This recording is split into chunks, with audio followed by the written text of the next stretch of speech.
வணக்கம் friends, welcome to our channel life lessons. இன்றைக்கி என்னோடய வாழ்க்கையில் நான் மீட் பண்ண சில பாசிட்டிவான பீப்புள் பற்றி உங்கள்கிட்ட நான் சொல்ல போகிறேன். நான் ஸ்கூல் படிக்கும்போது ஒரு 10th ஸ்டாண்டர்டு அது மாதிரி 10th அப்போ முடிச்சுட்டு 11th அப்போ தான் போனேன். ஸோ அப்போ வந்துட்டு என்னோடய பிஹேவியரில் ஏதோ ஆக்டிவிட்டீஸ்லாம் பார்த்துட்டு என்னோடய டீச்சர்ஸ் வந்துட்டு எனக்கு ஐசைட்டில் ஏதோ இஷ்யூஸ் இருக்குது, லேப்லலாம் வந்துட்டு நான் எக்ஸ்பெரிமெண்ட் பண்ணும்போதெல்லாம் நோட்டீஸ் பண்ணிவிட்டு எனக்கு ஏதோ ஐசைட்டில் இஷ்யூஸ் இருக்குது அப்படின்னு சொல்லிட்டு கண்டுபிடிச்சி என்னை கூட்டிகிட்டு போய் எங்களோட மேனேஜ்மெண்ட் முன்னாடி கூப்பிட்டு போய் நிறுத்தினாங்க. அப்போது எங்கள் சார் அவர் வந்துட்டு நான் படிக்கும்போது அங்கே ஸ்கூலில் ட்ரெஷரராக இருந்தார்.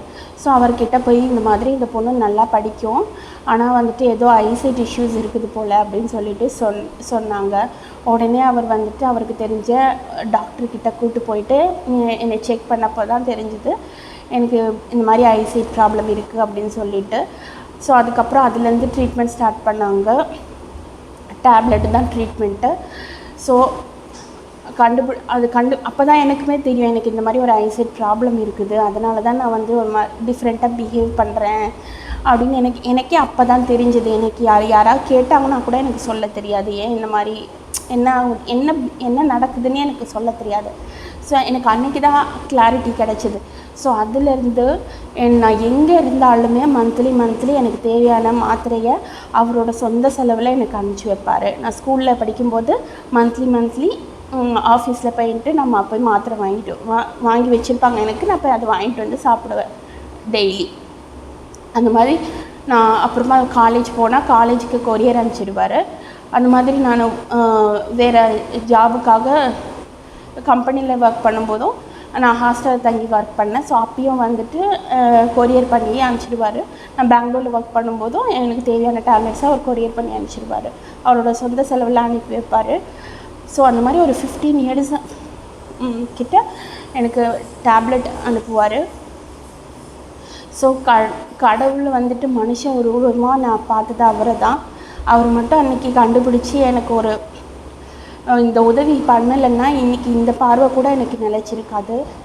ஸோ ஆனால் அவர் எப்போல்லாம் பார்க்குறேனோ நல்லா பாசிட்டிவாக பேசுவார். நான் ரொம்ப லோவாக, சார் எனக்கு அது கஷ்டமாக இருக்குது, அது கஷ்டமாக இருக்குது சார், என்னால் அது படிக்க முடியல அப்படி இப்படின்னு ஏதாவது நான் ரொம்ப சோகமாக ரொம்ப லோவாக பேசினா கூட, என்ன பாப்பா அதெல்லாம் படிச்சிடலாம் பாப்பா, இல்லை நீ சாதிச்சுப்ப பாப்பா, நீ கவலைப்படாத நீ அப்படின்னு ரொம்ப சத்தமாக பேசுவார், ரொம்ப எனர்ஜெட்டிக்காக பேசுவார்.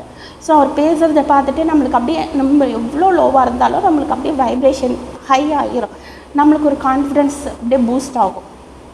ஸோ நான் எப்போ ரொம்ப லோவாக ஃபீல் பண்ணுறேனோ அப்போல்லாம் அவரை நினச்சிப்பேன், சரி நம்ம சார் நமக்காக இவ்வளோ ஹெல்ப் பண்ணார், நம்ம அன்றைக்கி எவ்வளோ பாசிட்டிவாக பேசினார் அப்படின்னு சொல்லிட்டு நான் நினச்சி பார்க்கும்போது எனக்கு அப்படியே எனக்கு மனசு மாறிடும். நம்ம இப்படிலாம் லோவாக ஃபீல் பண்ணக்கூடாது, நம்ம அவர் பண்ண உதவிக்காவது நம்ம நல்லா படிக்கணும், நல்லா வேலைக்கு போகணும், சம்பாதிக்கணும் அப்படின்னு சொல்லிட்டு அவரை ஒரு இன்ஸ்பிரேஷனாக ஒரு மோட்டிவேஷனாக வச்சுட்டே நான் வாழ்க்கையில் முன்னுக்கு வந்தேன். ஸோ அது மாதிரி என் காலேஜில் ஒரு ப்ரொஃபஸராக இருந்தார். அவர் எப்படின்னா ஒரு அசஸ்மெண்ட் முடிஞ்ச பிறக்கும் அது assessment mark plus attendance mark ரெண்டையும் சேர்த்து கால்குலேட் பண்ணி அட்டெண்டன்ஸில் வச்சுட்டு அவர் வாசிப்பார். ஸோ நேம் அப்போது வாசிக்கும்போது இந்த நேமு இவ்வளோ மார்க் அப்படின்னு சொல்லிட்டு வாசிப்பார். அவன் வாசிக்கும் போதே முன்னாடி சொல்லிடுவார், ஃபெயில் மார்க்ஸ் இருந்துச்சுன்னா நான் வாசிக்க மாட்டேன், ஸ்கிப் பண்ணிடுவேன் அப்படின்னு சொல்லிட்டு சொல்லுவார். ஸோ அந்த மாதிரி அட்டெண்டன்ஸ் படி வாசிச்சுட்டே வருவார். யாரில் ஃபெயில் மார்க்கோ அவங்க நேமை ஸ்கிப் பண்ணிட்டு அப்படியே மற்ற நேம்ஸ்லாம் அப்படியே வாசிச்சுட்டு வருவார். ஸோ அதே மாதிரி ஒரு தடவை அப்படி தான் வேலையில்லா பட்டதாரி படம் பார்த்தீங்களா அப்படின்னு சொல்லி கேட்கறதுக்கு பதிலாக பட்டதாரி படம் பார்த்தீங்களா அப்படின்னு தான் கேட்பார். அந்த வேலையில்லா அந்த டைட்டிலில் இருக்க அந்த நெகட்டிவிட்டி கூட அவருக்கு பிடிக்கலை.